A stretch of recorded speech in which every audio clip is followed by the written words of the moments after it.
O atleta das cartas mandou: o que vocês estão achando das discussões sobre esportes serem ou não esportes? E os esportes da mente, entre aspas, como pôquer e xadrez? Acham que são esportes? Tenho a impressão que querem forçar o uso da palavra esporte para validar social e culturalmente atividades que, na minha visão, nada mais são do que só competições. De fato, o uso da palavra, criar um conceito, envolve algum tipo de validação social. A gente só está tentando discutir se uma coisa é ou não algo porque a gente descobre qual é o lugar que ela tem na sociedade. A discussão parte sempre por aí, né? Onde colocar a atividade. Perfeito. Eu acho que o que eu proponho aqui, como alguém que estudou filosofia, é dar um passo para trás. É a gente pensar no conceito. Porque essa discussão surgiu porque a nova ministra do esporte não quer que videogames sejam considerados esportivos, porque isso envolveria algum tipo de fomento econômico do governo. Entra no guarda-chuva do Ministério do Esporte, que ela comanda agora, Ana Moser. Exato. Então a ideia é qual o lugar social que isso tem. E para isso é preciso fazer um certo malabarismo para conceituar de maneira que os videogames não entrem. Essa definição é construída, é só uma construção.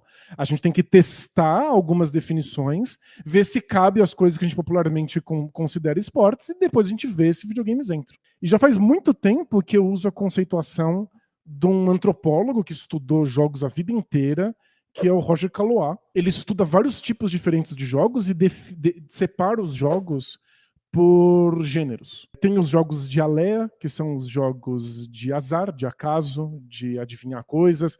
Tem os jogos de Ilinx, que são os jogos de vertigem, de ficar tonto, de se pendurar. Esportes radicais. Tem os jogos de mimicry, que são jogos de interpretação, de fingir que você é alguma coisa. E tem os agon, que são os jogos de guerra, são os jogos competitivos. A ideia do jogo competitivo é que todas as partes que se confrontam tenham chances iguais nas regras de conseguir uma vitória. São jogos que o resultado não pode estar predeterminado, o resultado é determinado a partir da ação desses indivíduos que têm possibilidades iguais. Esses são os jogos verdadeiramente competitivos e, portanto, são os que a gente chama de jogos esportivos. Isso deveria ser esporte, conceitualmente. E não tem nenhuma menção a ser uma atividade física. Não necessariamente. A ideia é que seja um jogo. São sempre jogos, esses que a gente transforma em competições no esporte. Tem jogos, inclusive, que não são esportivos. E aí a gente muda eles para que eles se tornem assim. A gente criou competições de skate, a gente criou competições de ginástica. De comer cachorro-quente. Isso, a gente pega jogos e transforma eles num esporte quando a gente dá condições iguais e permite um ambiente de competição. Regras, perfeito. Etc. Então acho que essa é a ideia. Eu não consigo entender por que esportes mentais como xadrez ou videogames não seriam considerados esportivos. Culturalmente, sei lá, socialmente, a gente começou a associar com atividades físicas, né? Quando a discussão tá rolando, sempre tem essa. Tipo, praticar esporte é mexer o corpo. Uhum. Se você tá parado, como pode ser um esporte? Porque tem essa associação direta com o esporte e uma atividade física. Que a questão é difícil, porque hoje em dia a gente sabe, por exemplo, como estar em boa forma física é essencial para o xadrez. De como passar 6 horas pensando em alto nível exige uma preparação prévia. O pessoal sai destruído, perde peso, né? O Magnus Carlsen, que é provavelmente o melhor de todos os tempos, tem uma preparação física impecável. Eu acho que então não é essencial que a gente pense no corpo. O essencial é que a gente pense se a gente está aqui testando de fato a capacidade dos envolvidos, a técnica dos envolvidos. Se você está lidando com muito acaso, você está lidando com outros tipos de jogos que dificilmente são esportivos. Que geralmente por onde bate a polêmica do que se pôquer é esporte ou não, né? E acho que o pôquer tem uma coisa interessante, porque por muito tempo achou-se que era um esporte de azar, que é como a gente chama esses esportes que tem muita aleatoriedade. Mas a gente começou a ver que os campeonatos eram sempre vencidos pelas mesmas pessoas, em que tinha muito azar nas cartas, mas os bons jogadores venciam sempre. E aí começou a ser mais aceito como esporte, começou a ter campeonatos televisionados. E que saber lidar com as probabilidades virou uma habilidade que meio que iguala isso aí. Perfeito. Né? E aí perguntaram pra gente aqui no ao vivo, então 2 ou 1 é esporte? Aquele de colocar 2 ou 1 ou par ou ímpar. Essas coisas são puro acaso, você não tá testando, as oportunidades não são idênticas, levando em consideração o treinamento que cada um teve. Jogo da velha também não, porque é o que a gente chama de jogo resolvido. É um jogo em que se você jogar sempre do mesmo jeito, quem começa sempre ganha, ou então você sempre empata. É um empate, né? Então a gente tem que levar isso em consideração. É engraçado que a Ana Moser até falou disso, né? De que os esportes precisam de uma imprevisibilidade. A gente não pode saber exatamente como eles se dão. E ela diz que os videogames não teriam essa imprevisibilidade porque eles foram programados.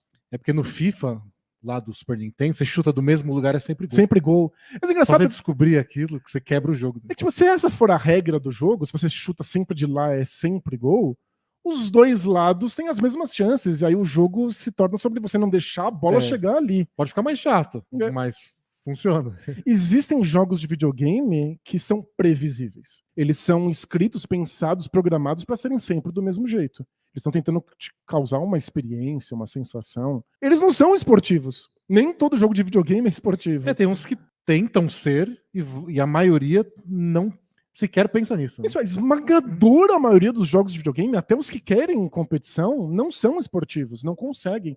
Não são equilibrados o suficiente, não dão condições iguais para todos, não tem pouca quantidade de elementos de acaso. Alguns jogos de videogame esses são esportivos. Para quem já espiou um campeonato de League of Legends, tem time, tem treino, tem técnico, tem preparação, tem estratégia, tem tática. Os jogos são imprevisíveis, mas ganha quem são os melhores. Tem um componente físico. Os jogadores começam a entrar em declínio depois de uma certa idade porque eles não têm a mesma taxa de clique por minuto. Os dedos e os reflexos não ficam tão bons quanto da molecada. Não é o que a gente associa com o atleta do corpo perfeito, né? Mas é um corpo, e o corpo precisa estar preparado. E engraçado que tem até doping. Tem coisa que você pode tomar que aumenta a sua taxa tem que ficar de mais clique. Reação, muito jogo de reação, né? Jogo de tiro, assim, você tem que estar sempre muito rápido. Evidentemente que se você cria qualquer conceito de esporte que abranja basquete, futebol e permita o xadrez, jogos de videogame vão cair nisso também. E aí, é claro que a discussão só está sendo dada porque a gente tem que pensar se isso deveria receber incentivo estatal. Aí eu já acho que não. Eu vi muita gente batendo na tecla durante essa discussão sobre o fato de que, ao contrário de todos os outros esportes, os jogos têm dono. A pessoa que criou aquele jogo de videogame, de computador, ela manda em tudo. O esporte pode não existir amanhã, ninguém é dono do futebol. Então, a FIFA organiza o futebol, mas se a gente quiser jogar bola agora, a gente joga. Eu entendo, mas é que a gente tá pensando de maneira um pouco fechada sobre isso. Talvez uma empresa seja dona do Counter-Strike, que é um jogo de tiro esportivo. Mas ela não é dona dos jogos de tiro esportivos. Se em algum momento ela acaba com o Counter-Strike, qualquer outra empresa, ou indivíduo, ou grupo, ou estado, podem fazer um similar, um Mas genérico. Aí vai ter outro dono. Até que alguém faça um jogo em código aberto, livre para todo mundo. Isso, perfeito.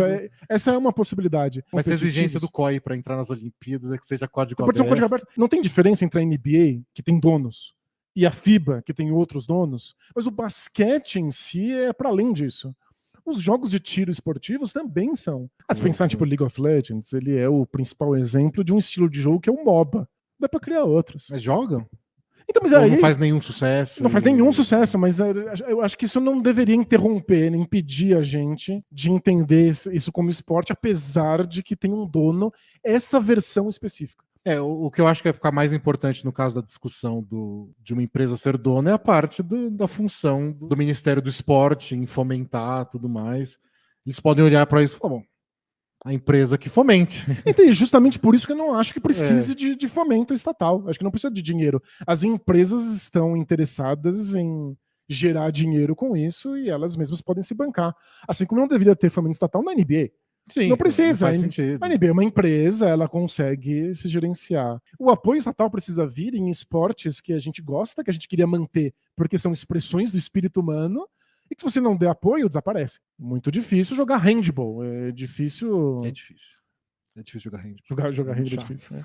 Jogar badminton. Tem que bater nas pessoas pra jogar handball. Tem alguns esportes um pouco mais obscuros que, se você não auxiliar financeiramente, ninguém vai ser capaz de praticar em alto rendimento. Aí acaba, e aí o país pode falar, não, a gente não quer que acabe. Isso. Quer que exista. O que deveria ser critério pro dinheiro entrar ou não. Não se é esporte. Não se é esporte ou não. Eu acho muito difícil achar um ângulo, qualquer definição e conceito de esporte, que não inclua os jogos de videogame competitivos de hoje. E pelo que a Ana Moser falou, ela só não conhece esses jogos. Ela acha que os jogos são todos pré-scriptados. Ela não entende como é que os jogos competitivos acontecem.